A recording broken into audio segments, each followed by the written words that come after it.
Welcome back to another deep dive where I go over anything and everything FPS related, whether that's Call of Duty, Destiny, X-Defiant, or anything that I'm just kind of interested in and feel like I want to share to you guys. So let's find out what we're diving into now, shall we? What's up, everybody? It is August 16th. It is the start to the Call of Duty Warzone event where they're going to be putting up the CDL's finest against the Warzone All-Stars. And it's not really truly CDL pros versus Warzone pros until the final event, but we're going to have a mix-up of teams, and we'll go over all these teams and break them down one by one of one Warzone pro with one CDL or multiplayer pro. Starting out, we have Shotzi and Biffle, and personally, I think this is the #1 team on paper. This team just has the movement, has the shots, has the swag down to a whole nother level. The other team that was leaked pretty early on by Repulse himself is the duo of Asim and Sage. Now, I think Asim is super underrated in the CDL, and I personally don't know who Sage is, so I still have my money on Shotzi and Biffle. Now, the next team up to bat has caused a little bit of controversy because you have Selly, who we're not referring to Sellium, who's in this a little bit later on, but Selly, who is a female multiplayer pro, but doesn't compete in the CDL. But if you know who Alley Cat is, she's one of the casters for the CDL. She has her own all-girl female like pro Call of Duty league, and I believe Selly is one of the back-to-back events, so it makes sense. She's nasty. We got to put a little respect on her, and her duo is Shifty. I really don't know too many of these Warzone creators on here. I was surprised not to see like Joe, Aiden, or Swaggle or Brajola in this. But the next team up, which I think is probably going to be one of the biggest, if not the biggest competition for Shotzi and Biffle,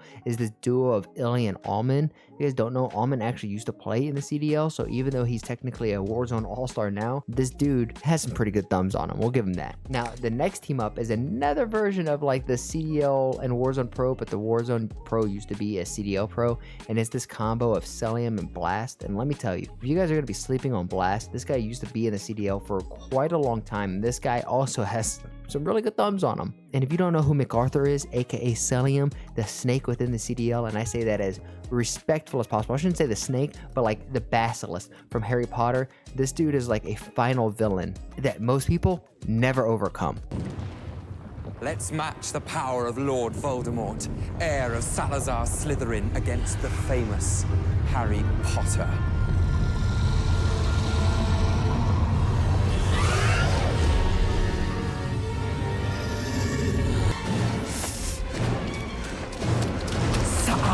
This.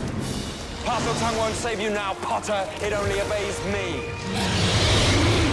I cannot wait to see this 10 cents mother trucker out there frying and slapping kids. And I'm speaking on Cellium. I cannot wait to see what this guy does. Now, rounding some of these teams out, we have the combo of Arcides and Limax. I don't want to show any disrespect to Limax. I just don't know who it is. And I'm actually a fan of Arcides. Even though this past season, he may not have had statistically the best season, I still have nothing but respect for Big Alec. And if anything, he's a vibe. And I want to tune in and just hear him laugh and giggle the whole time. Now, we have two more teams to cover. We have Capsule and Scummin. And before I move on from this, Capsule, I love seeing this guy came up from the Challengers event and maybe not had the best performances like as a team, but he as an individual showed that he has what it takes to not only be the role player, but to go above and beyond and kind of put his team on his back. And I'm glad to see him continue to earn a spot within the CDL. However, his duo Scummin is pretty known to have a scummy reputation within the league.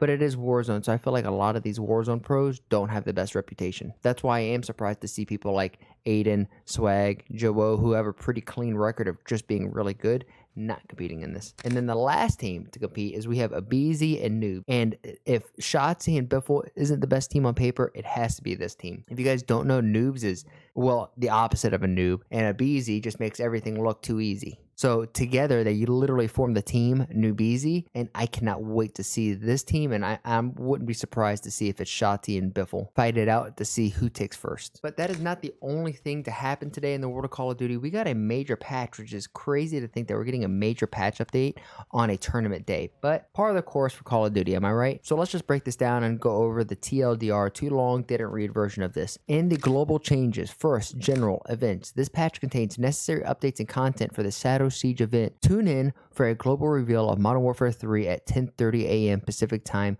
on August 17th in Warzone. Weapon tuning, the benefit of tuning for recoil control has been reduced slightly. So tuning for recoil control on your advanced tuning does not seem to be as strong. Bug fixes, we fixed an issue where some players could not access the battle pass. Fixed an exploit allowing players to go prone instantly. Now once we move past those general fixes, this is where this patch gets crazy because we got some major weapon buffs and nerfs. And the following weapon attachment changes are reflected in Warzone only. So multiplayer has not get changed. This is simply for Warzone. The assault rifles, the Chimera gets a mid damage increase and neck damage multiplier increased.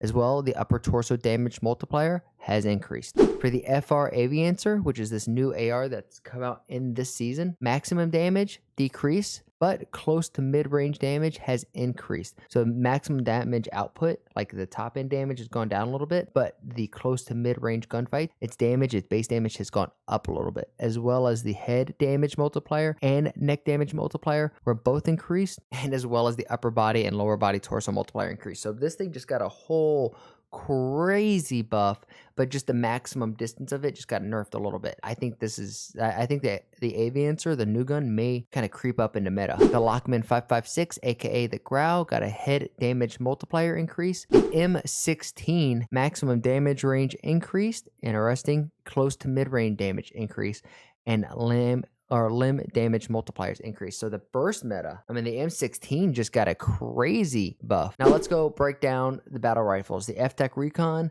maximum damage increased, and then maximum damage range increased. The Lockman 762, we got limb damage multipliers increase.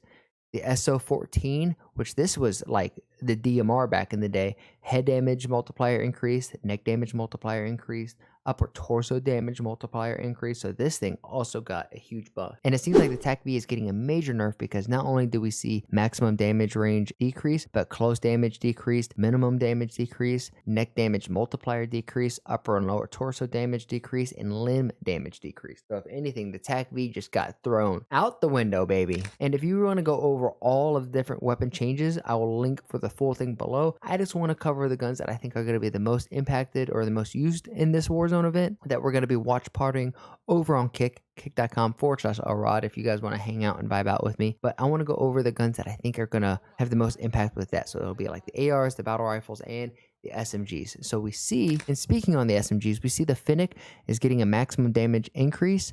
We're getting a close to mid damage increase, minimum damage increase. So the Finnick just got a buff all the way around. And the rest of this patch is just saying, hey, we worked on the stability, we worked on different operators, we're getting a new Battle Buddy AI system that's coming. Like it's going over really nothing too crazy. As I said, if you guys want to read through this and break this all down on your own time, go ahead down below. That's going to be one of the first links in the description. And then the last little thing I want to end us out on is this full teaser image. I'm not too sure what we're looking at, but it looks like a more modern version of the Gulag system back from Modern Warfare 2019. If you guys don't know, if you're not a part of this text message SMS chain through Call of Duty, it's a really fun interactive way that they're doing this marketing campaign. And last night, as at least of recording this video, they sent out an image saying coordinate, work together with your community, and basically, hey, here's a piece of the puzzle, work together, get the full piece of the puzzle, and this is what we got. And the official Pulse Check Twitter even tweeted this out saying the Verdansk prison Gulag coming back? Nani?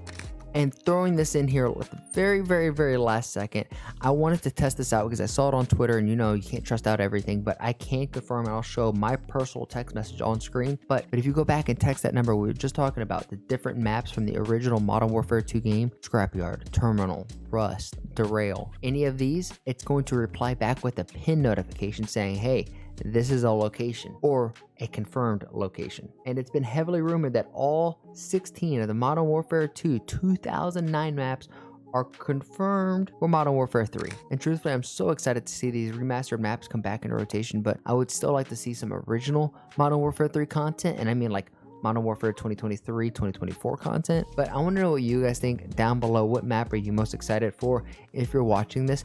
Do you want a one-on-one on Rust? Why the hell not? I love playing with my community, and if anything, I'm challenging you here right now. If you watch this video, let's have a one-on-one on Rust just for fun. 1st to 11. I'll see you guys over on kick.com/Elrod. We are going to be watch partying the King of Call of Duty event for the next 3 weeks. So if you miss out on the first one, don't worry about it. hang out with us on the next ones. With that being said, this is where we're going to wrap up the video. So if you liked it, you learned anything at all, you found anything insightful, please leave a like and subscribe. We are so close to 500 subscribers. Trust me, every new amigo is felt with joining this community. As always, I challenge you guys, make somebody laugh today, and I'll see you guys on the next one. Peace.